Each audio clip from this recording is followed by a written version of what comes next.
เอาก็ได้ได้เอ้ย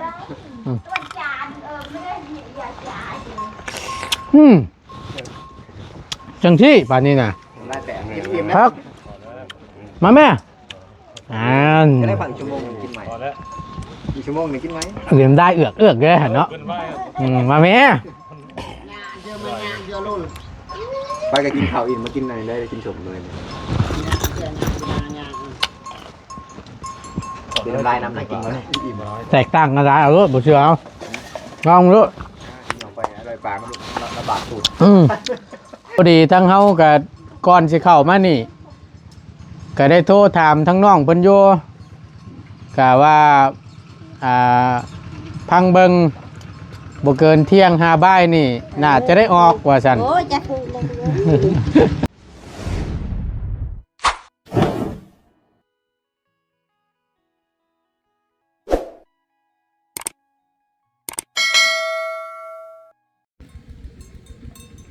ไปแล้วประตูเฮา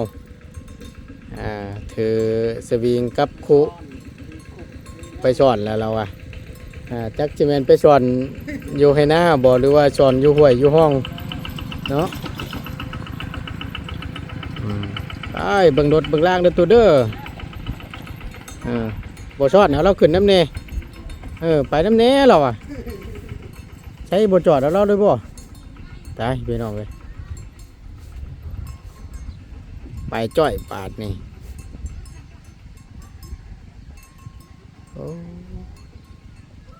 เพื่อเพิ่นสิ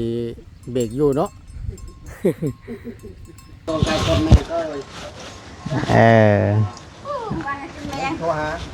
เอาคือจังหวะนีป้ากันละบันนี่ป้ากันเฮ็ดยังนั่นกินชมคือเนี่ยนี่กินข้าวอิ่มแล้วก็กินชมเนาะสบายดีให้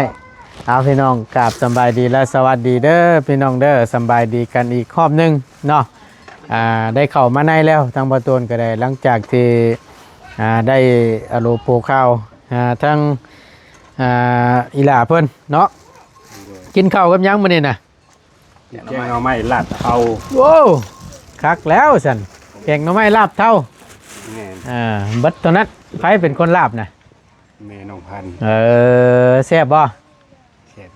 แซ่บอยู่ลาบเท่านี่โอ้คำใส่ครบสุดเพิ่นนี่ก็แซ่บได้พี่น้องไงมีอันหมักทั่วหัวหอยเนาะมะเขือคักคือกันหัวคืออยู่ตรงไหนน้ำมาซื้อมาต้อนกินชมกินของหวานตามเด้อบัดนี้เด้อโดยคือกันได้กำลังพักเบรกเนาะกินข้าวอิ่มแล้วเรียบร้อยขัดเท่านั้นแล้วพี่น้องเลยเนาะใช้อันไอ้งามงอนเพิ่นได้เสียไปยังไงแหละไปเบิ่งท่าชี้เพิ่นได้โอ้เดี๋ยวประตูนสิไปพูดแล้วพี่น้องเนาะแวะมาเบิ่งทั้งนี้ก่อนแล้วเรียบร้อยบัดนี้เนาะบันไดเพิ่นยังเหลือแต่หลังคาโบกช่องมือโบกบ่คนละโบกคนละโบกป่ะไปต่อกันแล้วแล้วโบกอันนี้กันเมาได้โบกตัวนั้นละเมาอีกสองโบกอยู่หูดับหนึ่งมาตอนลายเส้นลายเอ็นเนาะ3-4ลายโบกเลย3-4แล้วแม่นบ่แม่นละลายเอ็นเนาะบ่แม่นแล้วว้ายมันสิเรียนได้ที่พุ่นละบาทนี่แล้วก็จะขึ้นไปเบิ่งกันมันท่าชี้ใส่ท่าชี้ประแทกอันขอซ้อมไว้เพราะว่ามื้อต้องเตรียมแล้วเฮาก็ขึ้นไปตอกรถโดยแม่นและเบิ้นพี่น้องเอ้ยยุกย่อเฮือนแม่ตู้อายุ6 ปีเฮากงกับวันชุกพอดีเนาะกะบ่ตูนสิจัดเตรียมไว้ให้อยู่เรื่องแนวอยากแนวกินเนาะก็บ่ให้ยุ่งยากนำมีแต่ว่าให้ทางประตูเพิ่นนั่นแหละจัดแจงหาคนมาช่วยกันยกช่วยกันย่อแล้วก็นึ่งข้าวนึ่งน้ำนั่นแหละพี่น้องเอ้ยเนาะว่าแล้วก็เบิ่งซีมก่อนนะไผเป็นคนแต่งนี่แต่ว่าบ่มีน้ำตาลเด้ฮะน้ำตาลบ่มีน้ำตาลข้อยก็ได้กินบ่หลายปานใดก็บ่มีน้ำตาลอยู่นี่ช่างว่าแท้ใช้ชื่อมาให้มื้อนั้นเบิดแล้วบ่ครับเบิดแล้วบ่ครับคือบ่มาใช้ฉัน โว้ยเนี่ยมันแซ่บเปิดโบเฮ็ดกินเนาะ อายจ่าบ่ก่อน เมื่อยน้ำดี บ่ได้ เส้นน้ำตาลที่กินลายกันอย่างนี้ เบิ่งซีมึงก่อนเด้อฉันเด้อ ประกอบ1ประกอบกอง เกิดใจแล้วประตู จวดอยู่บ่ จวดอยู่ได้ มีดนี่บ่จวด หมอขาม คมจะได้ป่าแล้วนี่ก็ได้ มันเจอมากรอบนะ โอ้ยตะวันกอก อืม เอาละเอาอยู่มันมากรอบมัน นี่น้ำตาลก็มาใช้แหละเฮ็ดกินเลยเนี่ยมันสิแซ่บซื้อมาไว้ให้เลยมะขามต้นไหนนี่ พอของพันไปเอายังเอาเลย เออ เมตู้รอรุ่นข่าวเรื่องร้านสาวอยู่เนี่ย บ่ตู้ถ้าฟังข้าวจากเฮานี่บ่เอาเดี๋ยวให้เฮากินจักคำหนึงก่อนเด้อฉันเด้อ มันได้ผ้าแล้วมันกินก่อนได้พี่น้องเอ้ยเนาะเบิ่งรถแรงจุ้ยห้วยอยู่ครับคักสิบ่อร่อยปากลำบากตูดจะบอกพี่น้องเอ้ยบ้านนี้เนาะ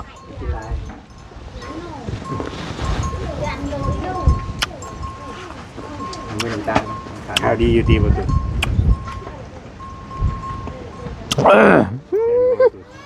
เกี่ยวข้าวตอบก็ได้กินก้อยก็ได้ ยังไม่คืนแล้วนอนต่อ เกี่ยวข้าวตอบก็ได้คืนก้อยก็ได้อย่าสิสมาใจเย็นประตูใจเย็น มันอื่นบ่ลกไง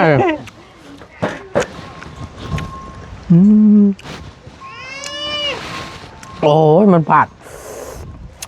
ในมันใหญ่เนาะประตู แม่นแค่ในมันออกก่อนมันสิชุกเลยนี่ก่อนคำหนึ่งกับชมคำหนึ่งเด้อบัดนี้ เป็นที่อย่างเมื่อวานเตรียมเตรียมกันแย่มากมันเลยเสีย เพราะว่านี่นะ มันไม่ได้เห็นไหน กินข้าวพ่อเลยไอ้พ่อ อยู่ร่วมกันเลย กินกันเลย เท่าอื่น3-4 บาทจังลงมันผาดเลยพี่น้องต้องเอามิดมันออกก่อน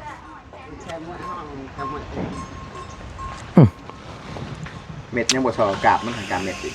ขาดหัว นี่บ่ เพราะคนในมันจะมี โอเคนี่ว้ายคือว่าจะชื่อมาให้ถุงใหญ่หนึงก็จะเบิดไว้แท้สะดอกว่ายังบ่ได้ใช้เพิ่นบ่นี่ ขาดเป็ดเดียวแล้วขาดเดียวหวานขาดน้ำตาล โอ้ยมันก็บ่เข้ากันนะเนาะเอ้า ตัดส่งมา แม่น เอาแม่งรอบใหม่ เอาแม่ยกอีกรอบนะ แล้วบ่แล้วบ่แล้ว พอแล้วกินพร้อมกันเลย เบิดจ้ะ นี่เดี๋ยวประตู ยังมันตามมันเปื่อยครับทางกระลง มันยังบ่ละลายอยู่ ปกติในการเขากินข้าวปลาทั้งเตือนแล้วมันกินละลายกินละลาย เอาคู่ กินส่ง เพิ่นก็ดี ลายเพื่อเสร็จลาย โยอยู่น้ำตัวนี้แหละ เสร็จลายกันลนลายอยู่เลย ฮะ เสร็จลายกันลนลาย มันยังหล่นน่ะ ผม เออ เมืองซุปเนาะ ยันหวะผมเนาะ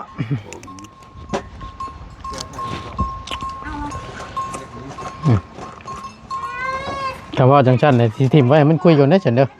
อทิมไว้มันคุยก่อนพี่น้องไง บานานามันเปื่อยน้ำตาลเปื่อยเป็นหวานเป็นกรอบเลยว่าลงเลยตักกินเลยมันก็ยำน้ำตาล ควบเลยเนาะ ความไหลนู่น เห็นหมดประตูกินกระยามันกินแล้วเลย เอาอีกก็ได้เอ้ย ตัวจานไม่ได้อย่าจ่าย จังที่ป่านนี้น่ะ ได้แต่เตรียม ครับมาแม่ก็ได้ฝั่งชั่วโมงกินใหม่อีกชั่วโมงนึงกินไหม เรียนได้เอือกเลยเนาะมาแม่ ไปก็กินข้าวอิ่มมากินอะไรได้กินสมเลยเป็นน้ำลายน้ำไหลกินเลยอิ่ม แตกต่างกันได้เอาลูกบุเชือเอาลองลูก ออกไปอร่อยปากมันระบาดสูตรเมื่อจ้ะ เอาดีเลย ไอ้กับตอนนั้นกับทิ้งที่มันทำมาแล้วมันมีต่าง มันจะแตกต่างกันอยู่ต้องบ่เพิ่มแ เป็นนัวเข้าไปน้ำแน่เมื่อกี้นี่ เพิ่มความนัวเพิ่มความชอบความหวาน แม่นเพิ่มความหวานเข้าไปหวานนี่ ก่อนเอากันดาบชาวอันเข้มเกลือ คอยก็ว่าเพิ่นบ่หลัดเพิ่นบ่หลัด รสเกลือขวำมันกับปานว่าแล้วเนาะ บอกว่าเกลือทงนี้มันจะเข้มแน่ บริษัทเล่น จากแล้ว เกลือทงนี้มันจะเข้มแน่ทงก่อนน่ะบ่ค่อยเข้มใส่ร้ายกับบ่ค่อยเข้มทงนี้ ตาช่างนี่บ่ตาช่างนี่สิเข้มแฮงบ่ว่าติยันอยู่นำคนนะเฮาอ่ะ นั่นแหละ ยันคนได้ใส่หลายมันก็เข้มแหละ เข้มเจ้ายังบ่เข้มใส่มื้อนี้ลาบมื้อนี้มันคือเข้ม แม่นทำบ่เอ้ยเนาะไปเมียใหม่บ่ตูน มั เพิ่ น นเว้าว่าเพิ่นเว้าพื้นเพื่อใหม่เมียใหม่เมียว่าเขาเฮ็ดกินมื้อนี้หันเข้มเพิ่นเข้มกะยามันเกลือตรงนี้มันเข้ม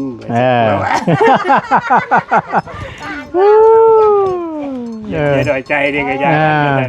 เข้มยังไงก็อดเอา เกลือตรงนี้ให้มันเข้มมาถึงเกลือตรงนี้ คักๆพี่น้อง ไปเลยได้เลย เป็นไงดีกว่าเก่าอยู่บ่รอมันเปื่อยอีกหน่อยนึงคักๆนี่ ขั้นตอนใส่น้ำตาลทำนี้เป็นกินหลายกว่านี้ น้ำตาลมีบ่ใช่เนาะไปเอามาใส่เลยอยู่ใส่ก็ได้เนี่ยมันแซ่บจวดโดนเลยอยากฟังข่าวหลานบ่ตู้เอามาฉันจะได้อันเล่าสู่ฟังนอนรับอยู่บ่เมื่อคืนนี่ รับ รับอยู่ รับเยอะ ใครอยู่ค่ะเนี่ยยันว่านอนเดี๋ยวละนอนบ่รับจำประจัก ได้แล้วลูกเอ้ยขึ้นแหงได้แล้ว ฮะขึ้นแห้ง ขึ้นแหง ขึ้นลายแล้วเนาะ เอ้ย สิว่าถึงใดบุตรีแล้วโอ้ยแค่มาคามนะบัดบุตรีแหละผู้เฒ่าเนาะกินฮอดลูกกินฮอดหลาน กินห้า หลานบ่อยู่เลยก็จังว่าเย็น เย็นเย็น เย็นจะว้อยอยู่เนาะ เย็นจะวอยอยู่คำอะไรบ่มีผู้ขึ้นลง เอ้าถ้าสมมุติมื้อใดมื้อหนึงหลานเอาผัวไปอยู่น้ำผัวได้สันตุเฮ็ดได้บัด จะเป็นได้เขาจักแล้วลูกเขาไปแล้วเขาจักว่าเขาไป ขมังน่ะเนาะมัน บ่มีบ่อนขึ้นฮอดยังไง อย่างหน่อยว่าเพิ่นไปอยู่เฮือนผัว ตามมัน บ่เป็นหยังตัวเนาะแต่ว่ามันเย็นไปคนละแบบพี่น้องเอ้ยมันเย็นเฮือนเย็นชานกับแบบมัน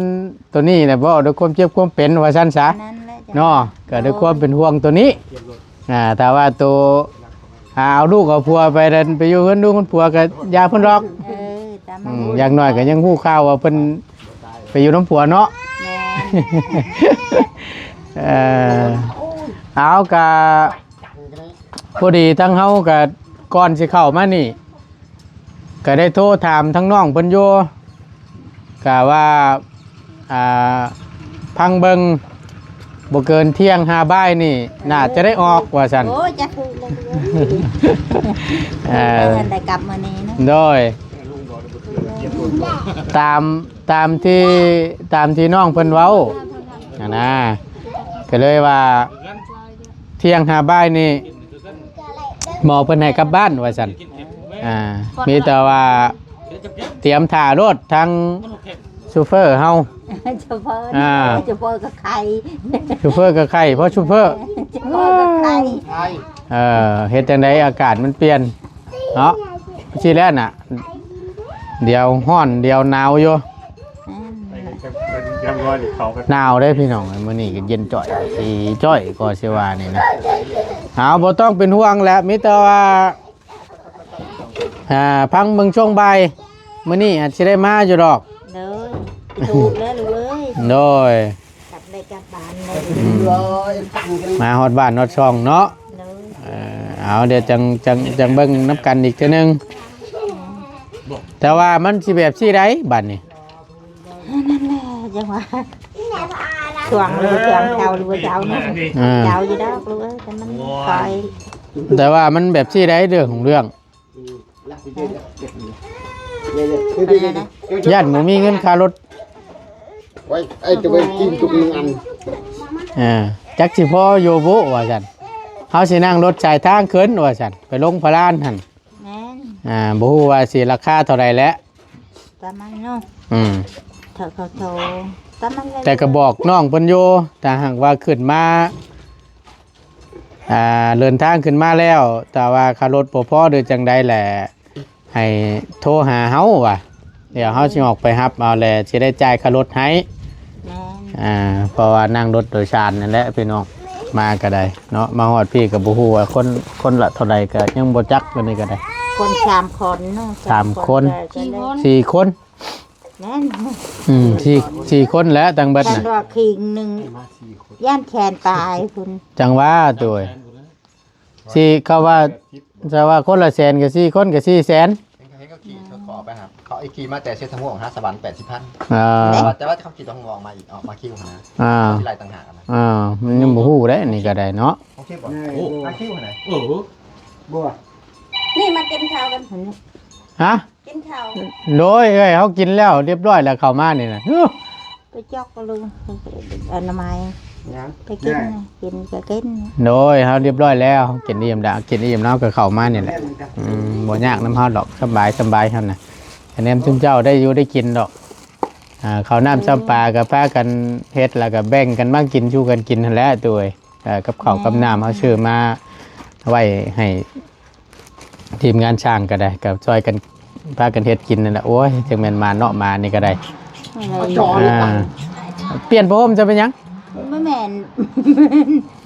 นั่งอย่างตัวเดียวนะ ฮะ ตัวเดียวนะ เปลี่ยนแล้วแหละ มันไม่เปลี่ยน มาไผ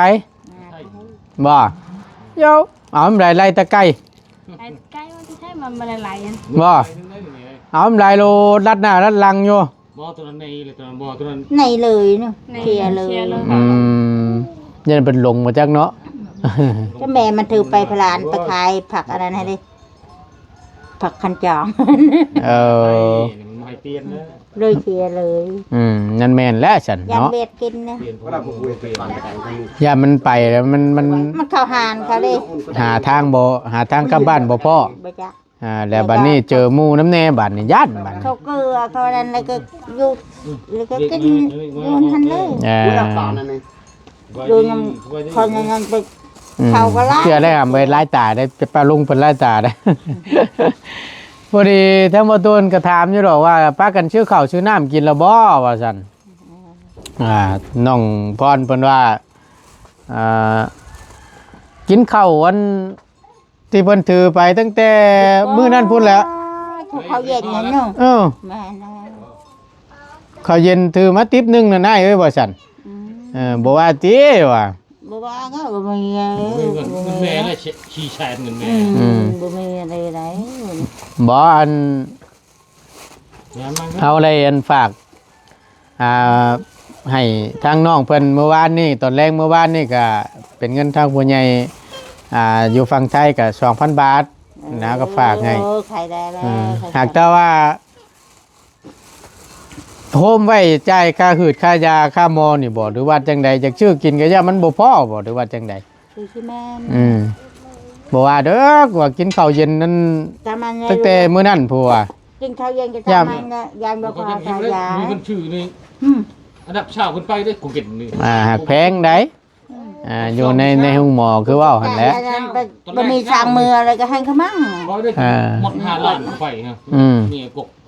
บ่ 5ล้านเฉพาะชื่อกินละล่ะอันนี้ แพงอยู่แล้ว ของขายาบริเชียขาย โอ้นันดาวนันดาว มีแต่50,000 ผมแชมป์ได้ยังลุ่น เพราะ 50,000นี่คือ เพราะว่าอันนี้ถือว่ายังเป็นของรัฐของดวงเลยนี่นะถ้าเป็นของเอกชนเนี่ยแพงกว่านี้ได้นี่เดี๋ยว ยังมีผู้เจาะผู้ช่วยจ้า โดย ยังมีผู้บังคับ สาธุเนาะ ลำแหล่บังจ้า สาธุเลยสิลูกหลานพ่อพายช่วย โดย พ่อเอ้ยทางเหนือทางใต้เขาก็ช่วยจ้า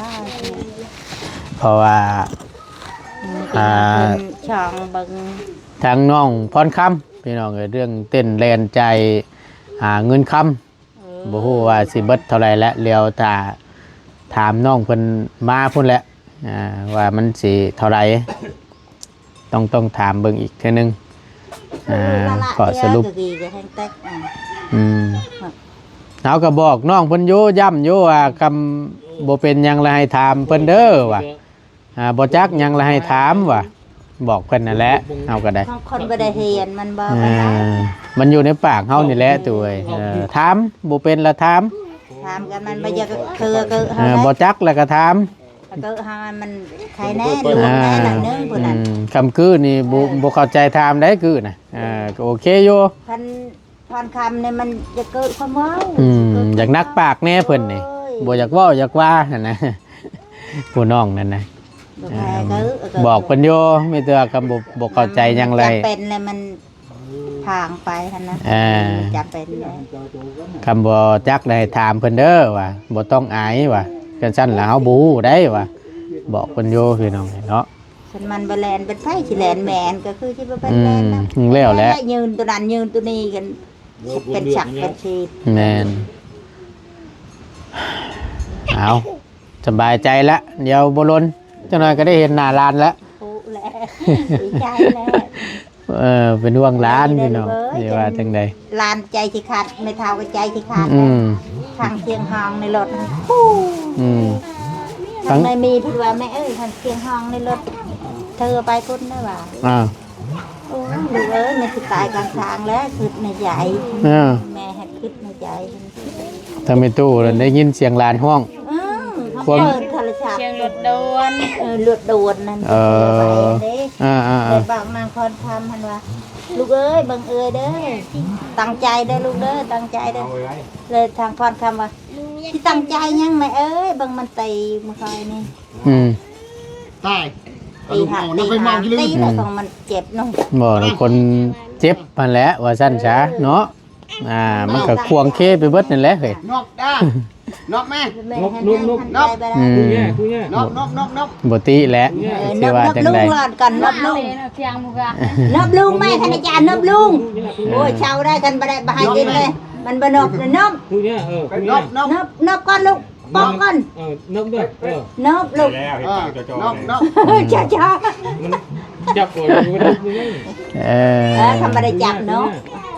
เอาคือถือว่านำข่าวมาบอกไม่ตู้พี่น้องเลยเนาะก็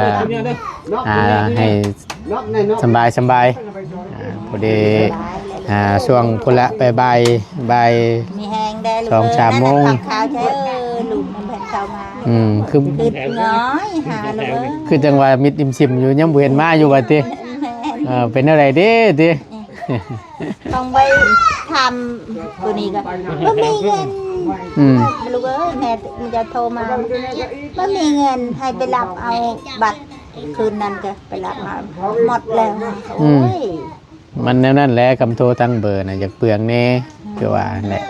มันบ่คือ ลูกเอ้ยเด็กน้อยแถวก็พอแถวโทรไป อาแถวโทรลินคืนในจนหมดคืน โทรไปไส โทรใช่ค่ะ อ๋อโทรก็ไว้โทรตามข่าว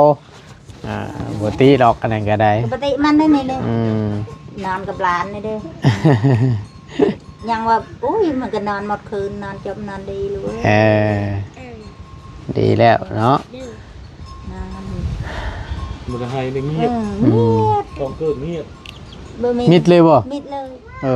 เกิดจักท่วมอยู่เด้ซะเนาะมิดอิ่มชิมอยู่ติลูกของน้องพรคำเพิ่นบ่ให้เลย แต่แม่เพิ่นโยมเพิ่นให้ อันนี้บ่คิดว่าเบิ่งหน้าก็บ่แม่นแม่เนาะ ดีแล้วฉันก็ว่านั่นน่ะเด็กน้อยบางคนนี่ห่วยงอแงแต่ได้พี่น้อง หาเลยบางคนหาแม่ ให้ห้องให้หาแม่แล้วมีแต่เอานมมาแล้วอันให้เพิ่นกินน้ำ บ่ได้กิน เข้าหนึ่งได้บริกินหนึ่งได้ บ่มีเงินยังสิฝากเลยได้ชำนี่เช้าแล้ว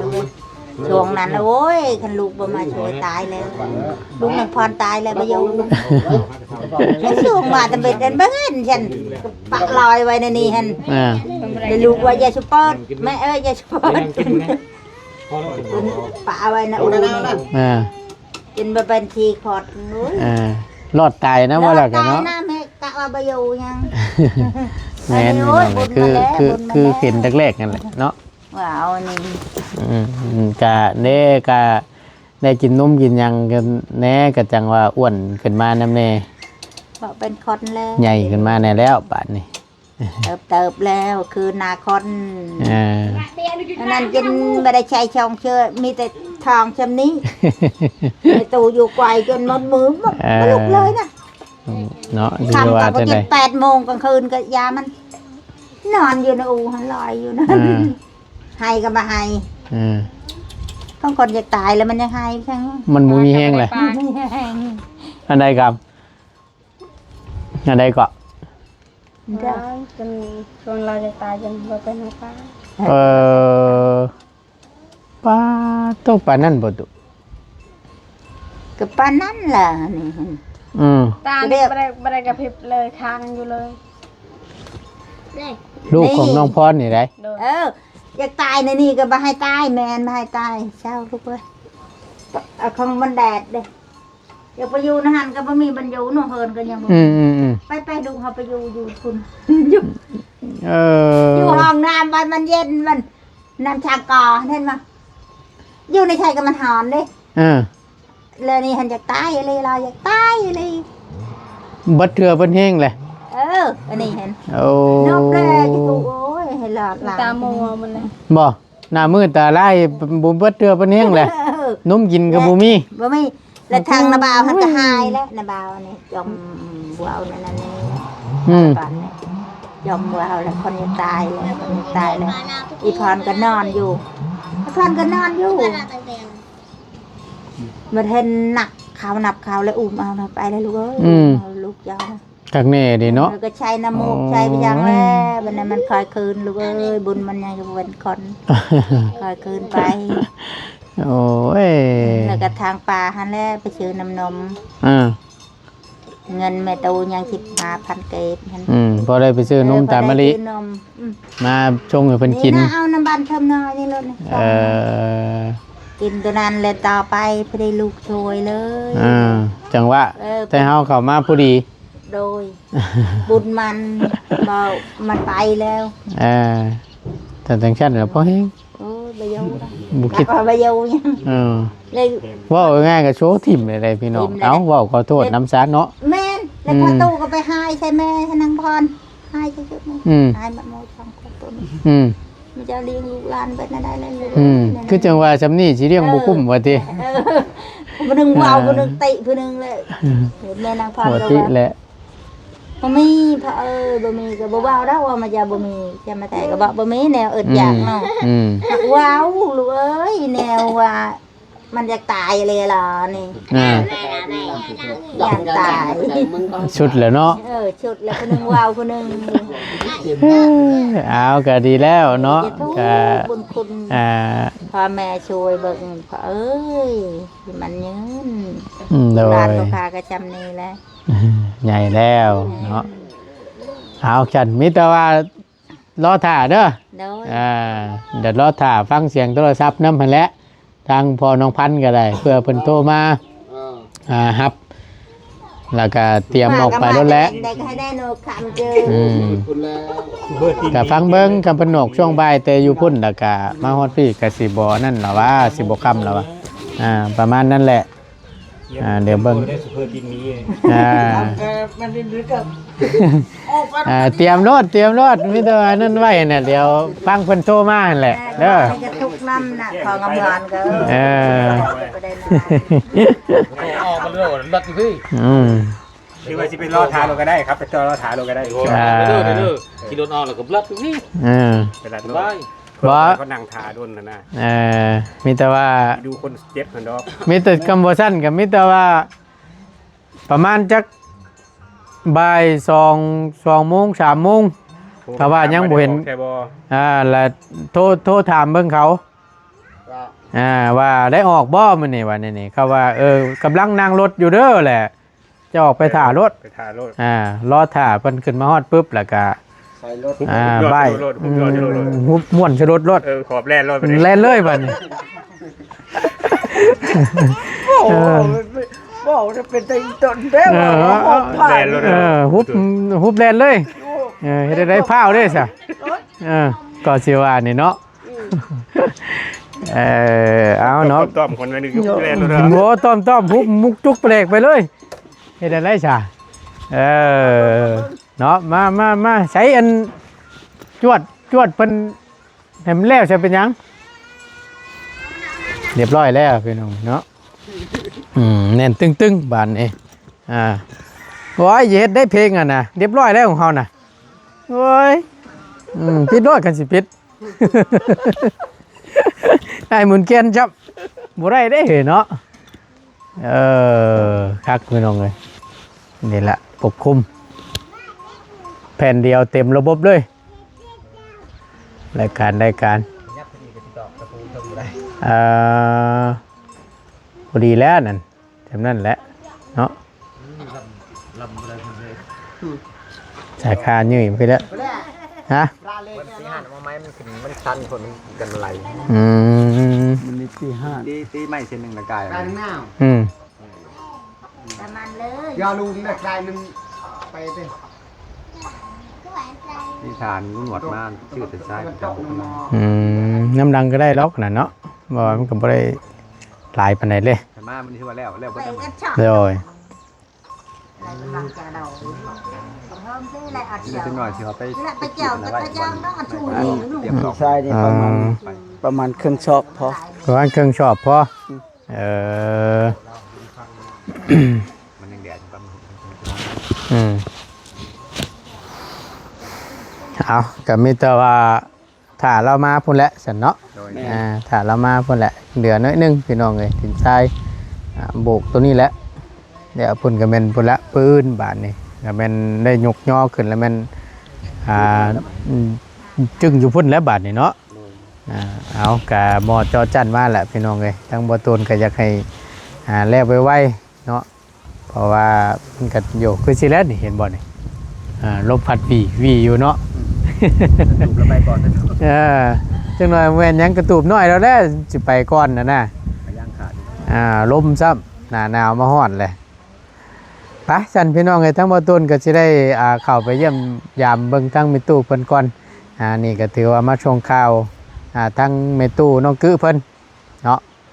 เราก็ดีใจอยังใหญ่เลยหลานสิมาฮอดแล้วเราก็ได้ ออกมาดีเนาะ เห็นเพิ่นว่าแนวนั้นแหละไอ้คำที่บ่มีหยังคาดเคลื่อน โดย นะเห็นว่าช่วงเที่ยงหาบ่ายว่าซั่นให้มันให้ออกได้ว่าซั่นนี่แต่ว่าคำว่านั่นก็แม่นคำออกมากก็แม่นช่วงแรงๆพุ่นแหละ 3-4 โมงพุ่นแหละเพราะว่ารถโดยสารเนาะเพราะว่ามันแล่นเพิ่นก็หับเอาคนมานำหั่นน่ะก็สิว่านี่จอดหันจอดนี่ก็ซักช้าเสียเวลานำแน่แล้วก็ย่าเพิ่นดอกก็ค่อยไปค่อยมานั่นแหละเฮ็ดอะไรจังใดก็คำได้ออกมาแล้วก็สิฮอดอยู่ดอกบ้านก็ได้ก็บอกเพิ่นโยคำเงินคำแก้วมันบ่พอค่ารถค่าล่างก็ให้มาเอาอยู่น้ำอ้ายก็ได้เด้อว่ะเพราะมันก็สิบ่แพงปานใดหรอกนะจ้างมาแต่พุ่นเนาะไปฉันพี่น้องเอ้ยขอบคุณหลายๆที่เข้ามาเป็นกำลังแห่งใจเนาะสำหรับคลิปนี้บ่ตูนลาแล้วอยู่ดีมีแฮงพบเจอกันคลิปหน้าเด้อพี่น้องเด้อสบายดีเด้อพี่น้องไป